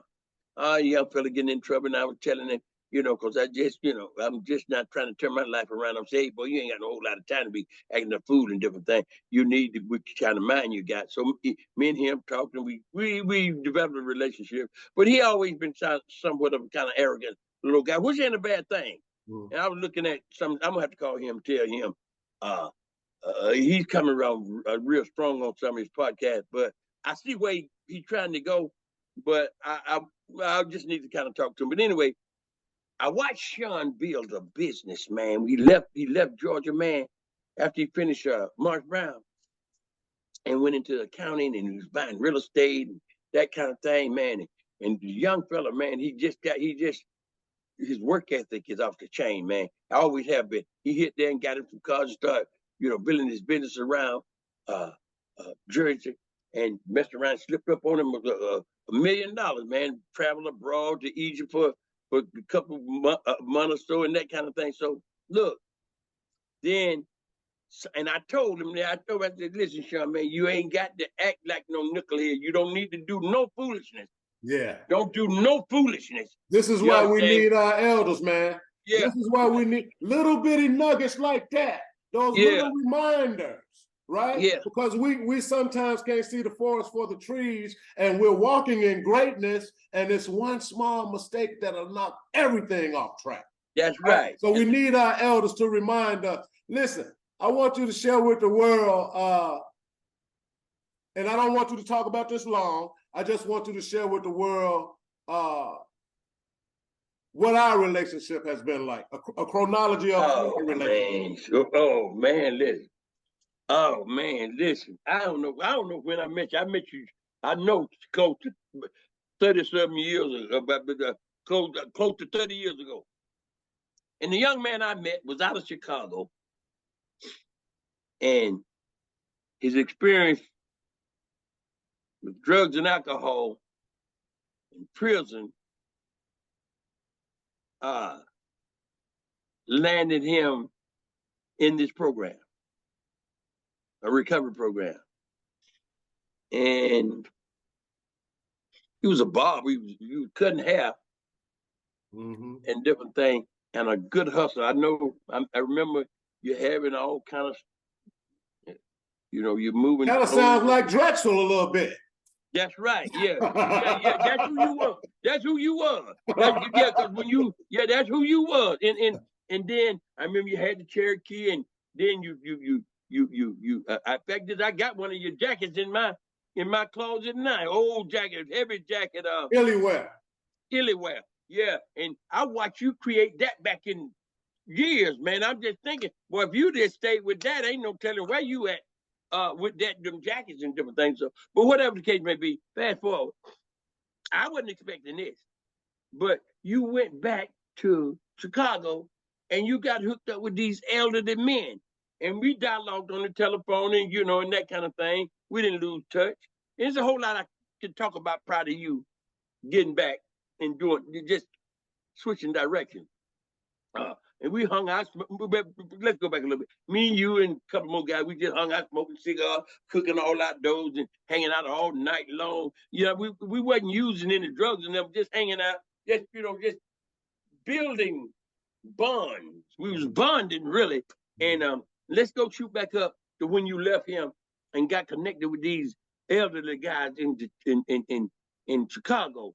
And you were telling me about this forum. And you said, hey, man, I'm with these older guys, man, and they encouraging me to do this here. And looking back in retrospect, you was open. You was open, and you was dealing with older guys. And not only was you open, you was taking their advice. And as a result of you taking their advice, you decided to go back to school to get your degree. Mm. You understand? And I watch you work with the young people in a nonprofit organization, that kind of thing, and then go back to school, man, and get your master's and all these kind of things. Then I looked up, man, one day, you talking about you teaching on a college level and now getting ready to go into a PhD program. Look, man, it's just that, man, I've seen not you and other guys. I mean, it's just miraculous that how that inspires me. Mm. You know what I mean? And now you're doing a podcast, man, and you're talking to people that you've known that has touched your life and you touch their lives and that kind of thing, man. And I can tell your growth and how you approach situations today is more to me professional and methodical.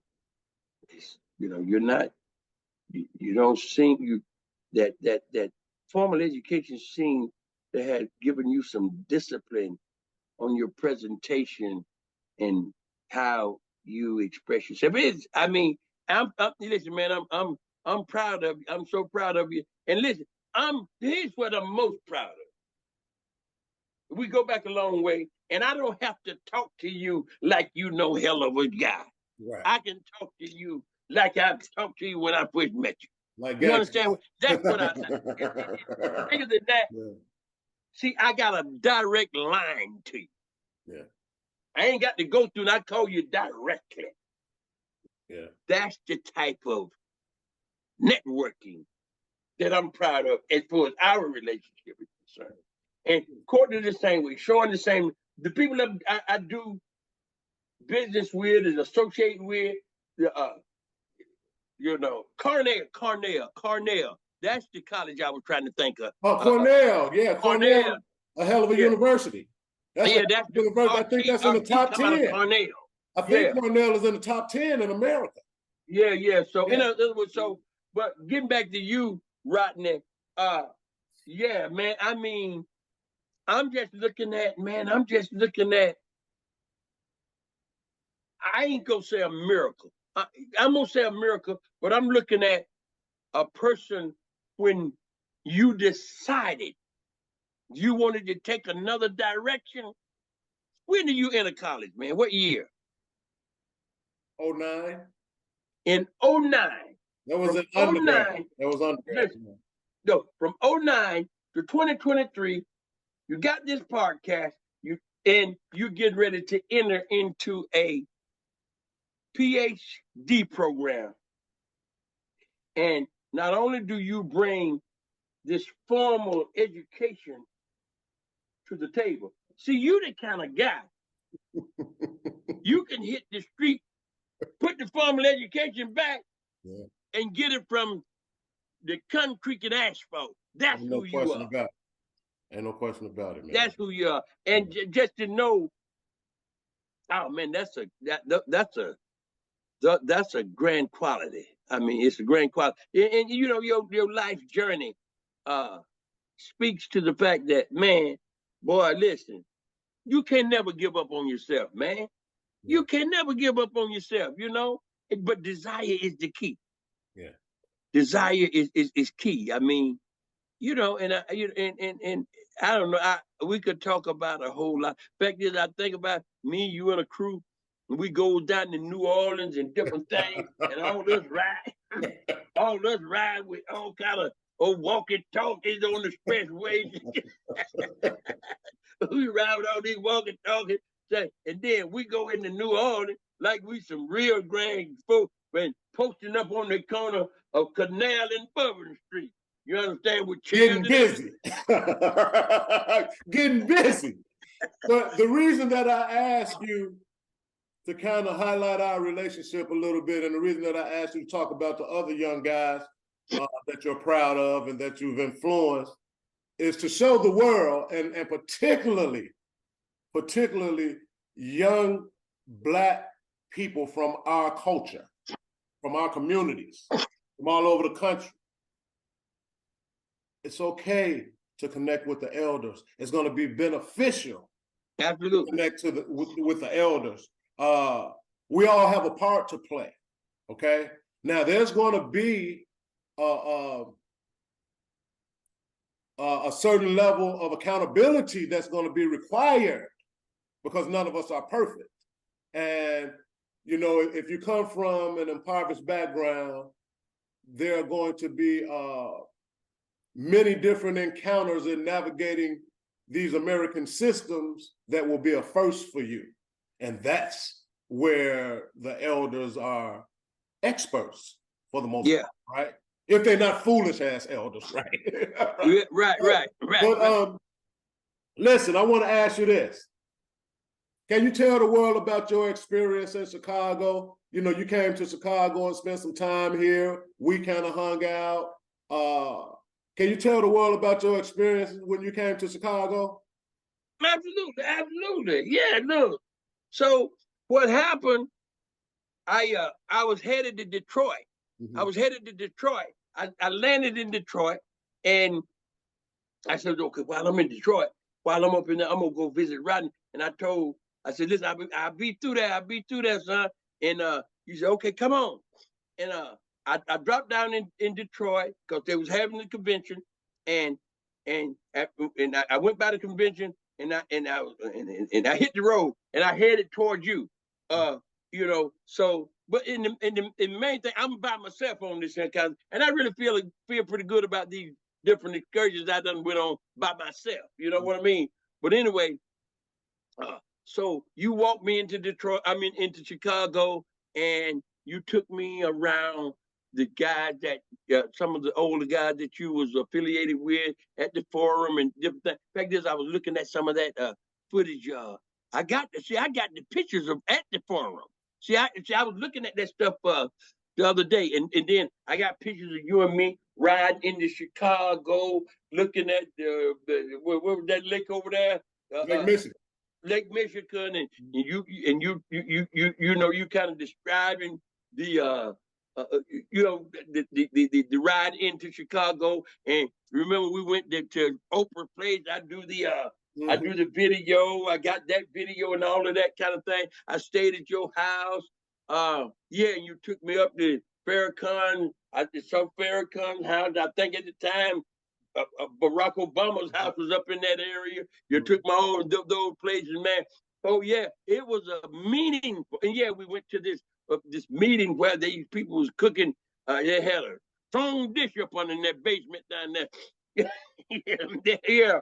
So yeah, you know, it was a meaningful it was a meaningful trip for me to Chicago. You put me on the popcorn, people. That top black popcorn up in there. We go down there to the popcorn place and that kind of thing. So yeah, you know, you moved me around pretty good, Rodney. You really did, man. You know, and I'm glad you asked that question because that brought back a lot of memories about that trip, you know. So and I got some footage that, you know, after I did the video with Oprah telling I needed to talk to it, all that kind of stuff. Yeah, you know, so I was looking at that stuff the other night, man. I was going through my archive. Listen, man, I was looking at my archive. I got a lot of content in that archive, man. You're gonna have to share some of that because I forgot you had that stuff until you just mentioned it. Yeah, I have got to share it. some of that stuff with me. You know. Listen, what are you presently reading, man? What you reading? I know you're an avid reader. You're an avid reader. What are you reading? A girlfriend of mine, you know, Jennifer. Jennifer got me reading. I chose Jennifer. She's one of my sponsors. You know that's my homie, man. You know, she's a gangster. Yeah. And That's a true Georgia peach. She's a true Georgia peach, man.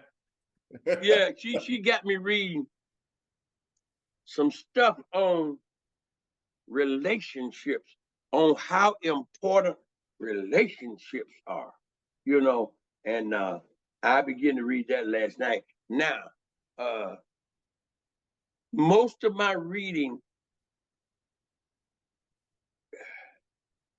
what book did I okay, yeah, I got to go back in because I got to go back in and kind of look at that. I've been the Bhagavad Gita. You know, you have to that Bhagavad Gita. I have to get this inspiration to go in there to look for you know, to read that and carry.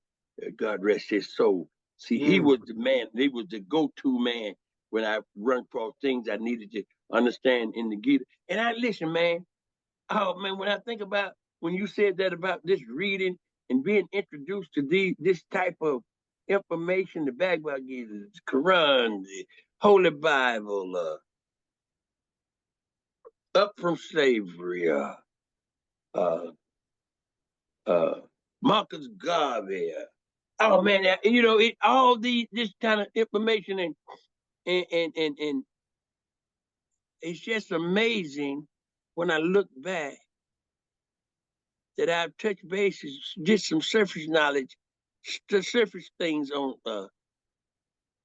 some nice levels. You know what I mean? Yeah. And my thinking and my ability to navigate these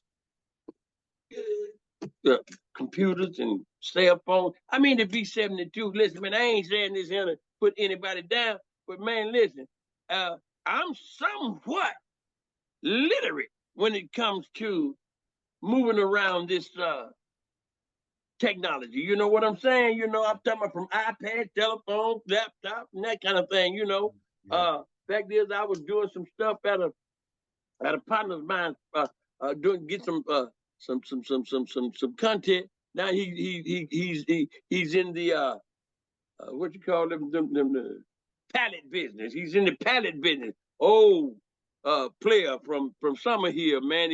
When I was out to his warehouse and you know, he got somewhat of a background like you and I. You know what I mean? And I did some stuff out there, but you know,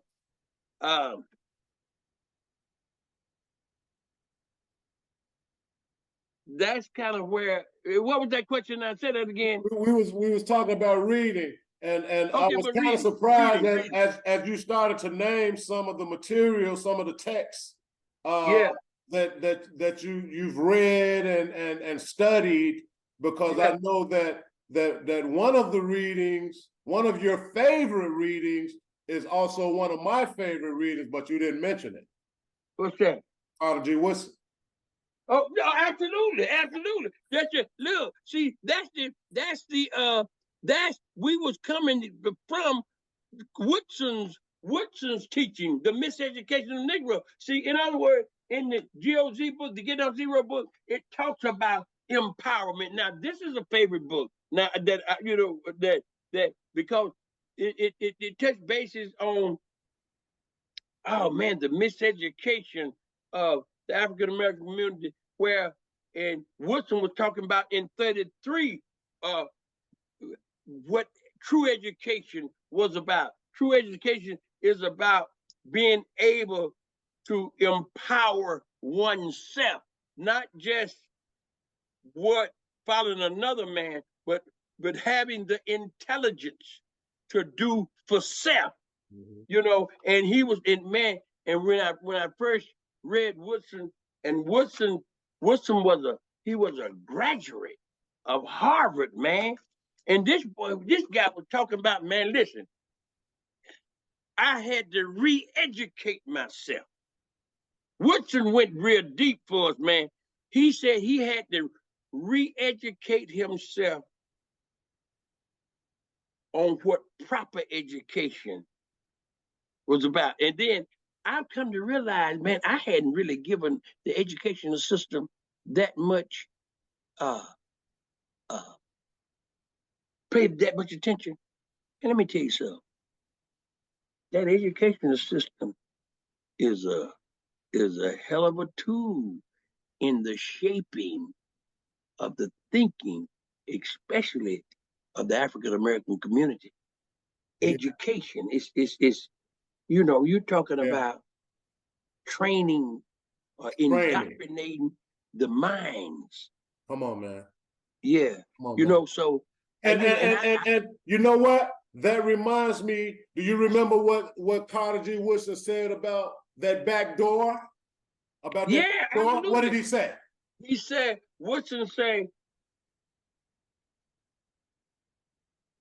he said, if you control a man's mind, you don't have to tell him to go to the back door. He'll go to that back door on his own, and if there is no back door, he will build one.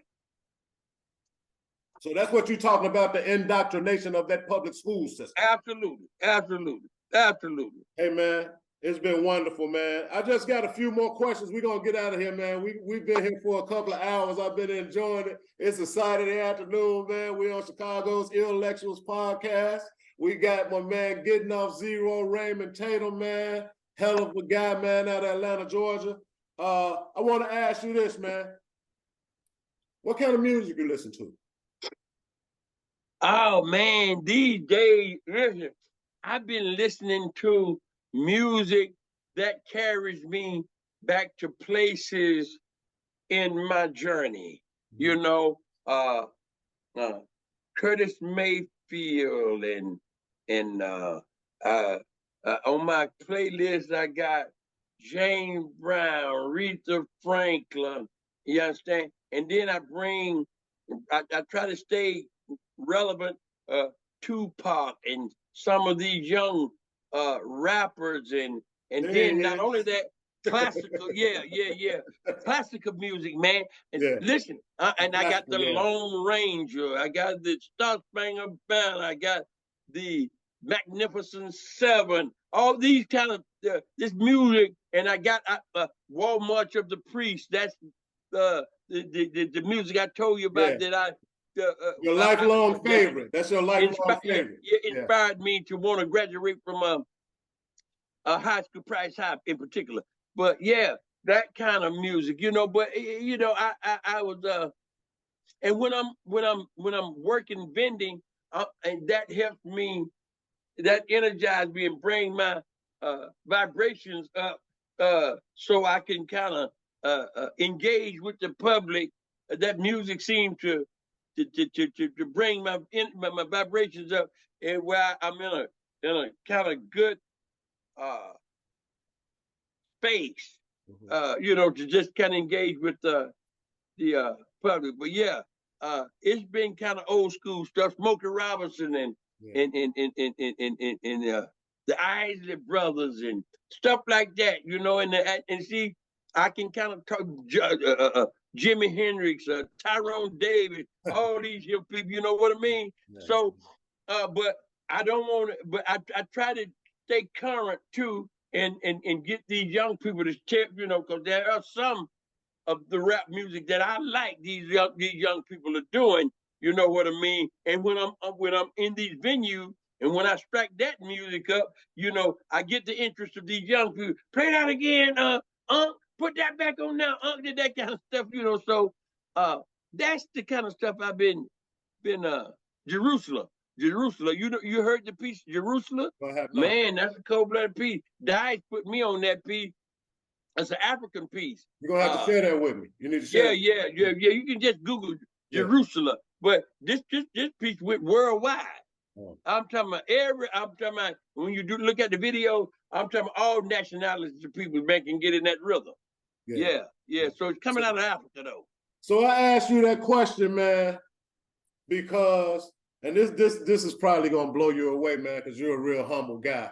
But I asked you that question because I've only told one other person what I'm about to tell you, and this other person that I told, he was the young guy that I interviewed, that I went to grad school with, who I told you was getting his pilot's license, and you know, he's expanding his program into 4 different locations. I think 3 different states, but 4 different locations. And you know, I was just telling you about him because he's a Black superhero. All right. And that's how I look at you, as one of our Black superheroes, right? And so to humanize you a little bit, that's why I asked you what kind of music you listen to, right? Yeah. So the world can relate.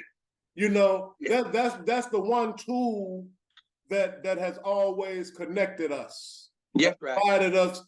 Provided us with a level of spiritual harmony, right? Is music, right? And everybody can relate to that. Because as you name artists, somebody out in the world gonna be able to relate to that. Oh, this guy is cool. You know, he spitting some venom, but you know, he got many different layers to it. So that's why I asked you that question, man. Yeah. But in closing, man, we have this final section of our interview process that we like to close on, and it's quickly become a crowd favorite. It's called Bring Some Weed, I Got a Story to Tell, and I Don't Even Smoke. Now, what happens during this section of the interview is that we afford our guests to tell a story of their choice, no matter what it is. It could be inspirational, gut-wrenching, a tearjerker, no matter what it is, it's your choice. Now is your time. Okay. And this just happened to me recently. And it's amazing, you know, it's like when you have a desire to do something, and when we talk about the subconscious mind, it seems to bring the things that you need and put them in place when you need them. Now, serendipity. Yeah, check this out. Back in 1991, I chose to come into the recovery community, and I set some goals, man. I set some goals that what I wanted to do. I wanted me a house, and I wanted me a van, and all I wanted to do was position myself where I had enough money to give me some inventory, and kind of be operating in the black, and everywhere I go. It wouldn't take me no more than 10 or 15 minutes. I'm popped up and I'm ready to do business. All right. So a couple of years ago, Rodney, I'm sitting down on Custer Avenue in the parking lot where a lot of other vendors was, they washing cars and stuff like that. And Rodney, I'm sitting in my van, got my stuff set up, and I came to this realization. I said, wow, Raymond, you living in your goal, man. I'm talking about this serious. Now let me tell you where it took me, man. Yeah. Make me think about Drexel. Yeah. Make me think about Drexel. And that's the reason I think he touched me so, because I got some lived experience. But I'm sitting there, Rodney, and I was excited about my current situation, that I'm living in my goal, and it's more than it's exceeded what I imagined. I got kind of sad because, Rodney,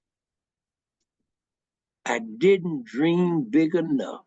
Wow. Hell of now here's what that brought home. My understanding now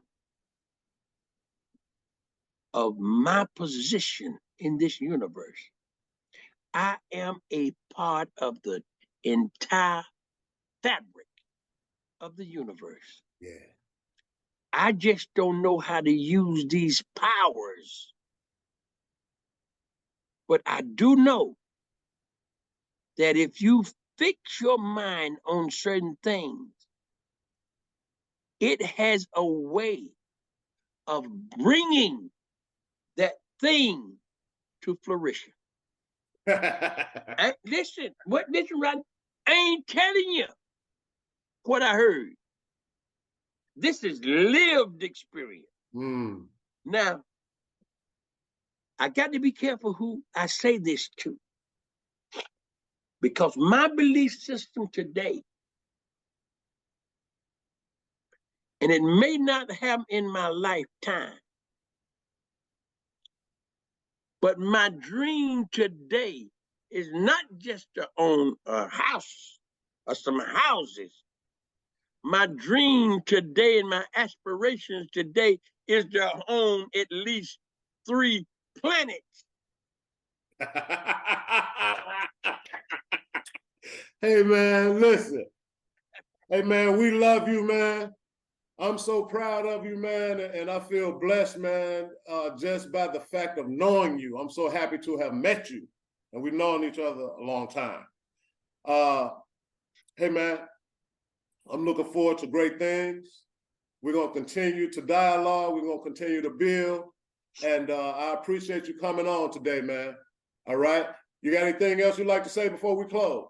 One more thing, look. I picked up some glasses, sunglasses, as part of the signature of Gittin Off Zero. And this is the Gittin Off Zero look. This is the GOZ look. Yes, sir. That's the GOZ look. My man. Yeah. My man. And one more thing. And the reason I don't know whether the universe did it or not, but look, these are mirrored glasses. And what I like to leave with the audience is I need for them to look in these mirrored glasses, and you can see your problem. On that note, this concludes another episode of Chicago's Intellectuals Podcast. For Mr. Gittin Off Zero, Raymond Tatum, I am the Kid Rod Allen. We'll see you next time. Take care.